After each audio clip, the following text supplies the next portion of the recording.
আজকে আমাদের বাসায় আমরা তো সবাই মিলে ফুচকা বানিয়ে খেলাম। এই ফুচকাগুলো তো ছিল একদম দোকানের মতো। চলুন আপনাদেরকেও দেখিয়ে দিই আজকে আমরা কিভাবে এই ফুচকাগুলো বানালাম।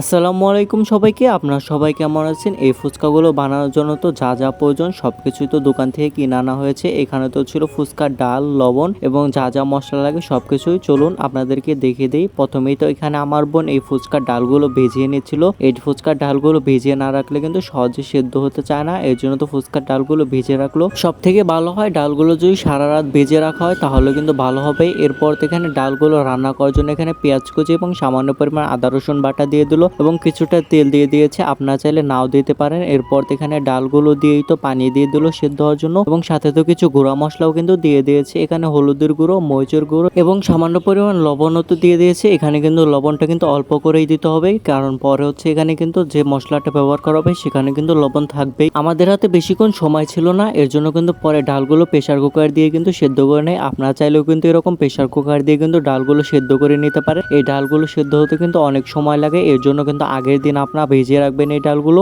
এরপর তো এখানে ফুচকার জন্য টক রেডি করা হবে, এর জন্য তো তেঁতুলগুলো সামান্য পরিমাণ পানি দিয়ে কিন্তু ভিজিয়ে রাখা হলো। নর্মাল পানি দিয়ে কিন্তু তেঁতুলগুলো ভিজিয়ে রাখা হলো। এরপর তো ফুচকা বানানোর জন্য এখানে কিছুটা পেঁয়াজ কুচি করে নিয়েছে এবং কাঁচামরিচ কুচি করে নিয়েছে। আর এদিকে তো আমরা ফুচকাগুলো কিনে এনেছিলাম। আপনারা চেষ্টা করবেন বাজার থেকে একটু ভালো মানের ফুচকা কিনে আনতে, তাহলে কিন্তু খেতে ভালো লাগবে। এরপর তো সামান্য পরিমাণ তেল দিয়ে সবগুলো কিন্তু ফুচকা কিন্তু ভেজে নিচ্ছিল। যখন দেখবেন হালকা হালকা লাল হয়ে গেছে তখনই তো চুলাই থেকে ফুচকাগুলো নামিয়ে কিছুক্ষণ সময় ধরে ভেজে নিলে কিন্তু হয়ে যাবে, চুলায় রাখলে কিন্তু পুড়ে যাবে। আর এদিকে তো আমাদের সবকিছুই কিন্তু রেডি হয়ে গেছে। এরপর তো ফুচকা যে ডালটা আছে সেটা কিন্তু রেডি করে নেবো। এর জন্য তো বাজার থেকে কিন্তু এরকম চটপটি মশলা কিনে এনেছিলাম। আর এখানে তো সামান্য পরিমাণ পেঁয়াজ কুচি এবং কাঁচামরিচ কুচি দিয়ে দিলাম। এরপর তো চটপটি মশলাগুলো কিন্তু পরিমাণ মতো দিয়ে দিয়েছিলাম। আমাদের ডাল অনুযায়ী কিন্তু আমরা চটপটি মশলাগুলো কিন্তু এখানে দিয়ে দিয়েছি। আপনারা যদি বাসায় বানান তাহলে দেখবেন প্যাকেটের গায়ে কিন্তু সবকিছু লেখা থাকবে। আপনারা আপনাদের ডালের অনুযায়ী কিন্তু অতটুক মশলাই কিন্তু দিয়ে দিবেন, তাহলেই কিন্তু খেতে ভালো লাগবে। এই চাট অথবা চটপটি মশলা ছাড়া কিন্তু ফুচকাগুলো খেতে কিন্তু ভালো লাগবে না,